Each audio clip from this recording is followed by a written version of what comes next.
Hello, Assalamu alaikum everyone. Welcome to your 10th session of Book Clubs Across Borders between Rawalpindi and Parwan. The book that we are discussing today is The Crow Eaters by Bapsi Sidhwa. Bapsi Sidhwa wrote this book to make people understand the inner workings, the traditions and rituals of the Parsi community specifically living in South Asia, in Lahore and Mumbai.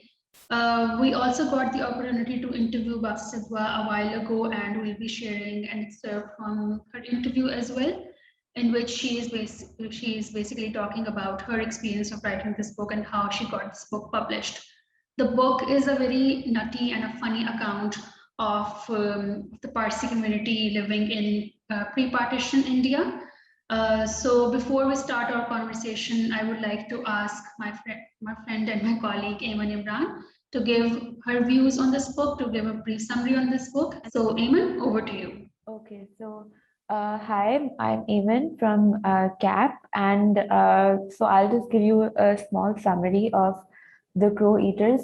It's written by Bapsi Sidhwa, right? So basically, the story is kind of like a fictional saga of a Parsi family. And by describing the story of a Parsi family, a very ordinary Parsi family, the book basically gives like a general account of Parsi life in the subcontinent before the partition and during British rule, right? And it also gives like the communities an account of the community's social behavior and their value systems and their customs.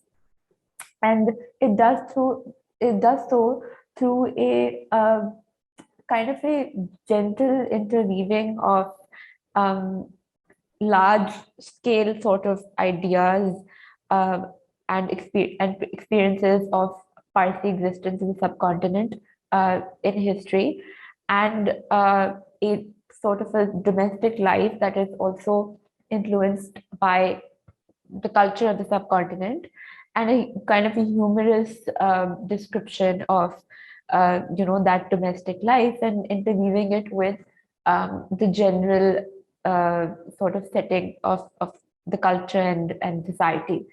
Um, so yes, it kind of attempts to trace their migration, Parsi migration from northern area, from the west coast to northern Indian cities, and it really alludes to what has been recorded in history as the Parsi rise, which happened after their migration because they were more receptive to the rule of the British in the subcontinent. Kind of emerged out of the large-scale Hindu-Muslim kind of a clash going on during the British rule, and how they capitalized on that. So here also Parsis were more receptive to British rule, and therefore they kind of moved towards the port areas where all the construction and was going on, and all the new businesses were being established, and British development was taking place, and they kind of assumed this identity of traders and merchants and businessmen in general. So this story also then focuses on the main character, which is the kind of the head of the family, or average patriarchal head of the family, Faridoon Jungle Wala, who's called Freddy throughout the book, right? And then he has this mother-in-law, Jerbanu, whom he always is having these on and off kind of clashes with, wo jo aapka general saas bahu kind of scenario hota hai in the subcontinent. So that is kind of going on here. And he has a wife, Putli, and that kind of a banter, or let's say give and take, or kind of a clash is presented through various events in the story. And yeah, so it's presented through various events of the story, and it's presented in a very humorous, sort of a light-hearted manner. Although the events are pretty serious, he actually sets fire to his, his shop and all. And I'll come to that in a bit. And he kind of goes to, this peer figure, or this priest, right, in Parsi traditions, to just get rid of his mother-in-law, and which is pretty serious, but it is portrayed in a sort of a humorous, kind of a black comedy-ish way, right? Coming to the importance of wealth and all, right? So he is shown as somebody who kind of um, aims to accumulate wealth because he is a businessman and he thinks in those terms. And he in the story also commits insurance fraud by setting his entire business on fire, and he really profits from that. And it does allude to this trend of insurance fraud that was going on during British times. So it is in these parts of the story where you can really feel the historical fiction genre really setting in. And yeah, so there are other characters. Of course, he has sons who have to inherit his business, so he's constantly worried about that, and that also goes on in the story and how he faces the death of one son and how he goes to the priest and does all these uh, cultural kind of requirements.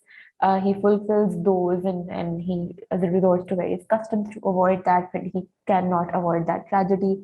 And then his son decides to marry somebody who he deems as not acceptable, because I think it's an Anglo Indian girl, yeah, and Anglo Indian girl, and he doesn't give him permission to marry outside the community, which again shows you that at various points you can see in the story that there is a constant urgency or kind of a need to preserve Parsi community, and they're always on survival mode, and that shows at points like these where he does not allow his son to marry outside the community. Of course, however, later the marriage happens between the sister of that girl and his son, and and I think the son's name is yes, it was Yazdi, right? So and then of course the most one of the most important things that happens is their visit to England. Right after the son gets married and he settles down with his wife, Freddie visits England with his wife and his mother-in-law, and that is important because it's over there that their ideals of the British as rulers are shattered, because they see them as ordinary individuals in an English community rather than rulers at home, right? And they get in trouble over there, and they sort of then come back. And I think one of the most important things that happens is what the story actually ends on, where he tells his family that if partition ever happens, they must side with the rulers for to ensure their own survival. And that is where the theme of survival for the Parsis and how difficult their life, perhaps their community's life, has been in this in this society as a minority has, and that really kind of sets in towards the end of the story. So yeah. Thank you so much, everyone, for connecting with us today. It was lovely hearing from all of you. Keep on reading, keep on sharing books, keep on exchanging books with your friends, and we'll see you next time, inshallah. Allah Hafiz.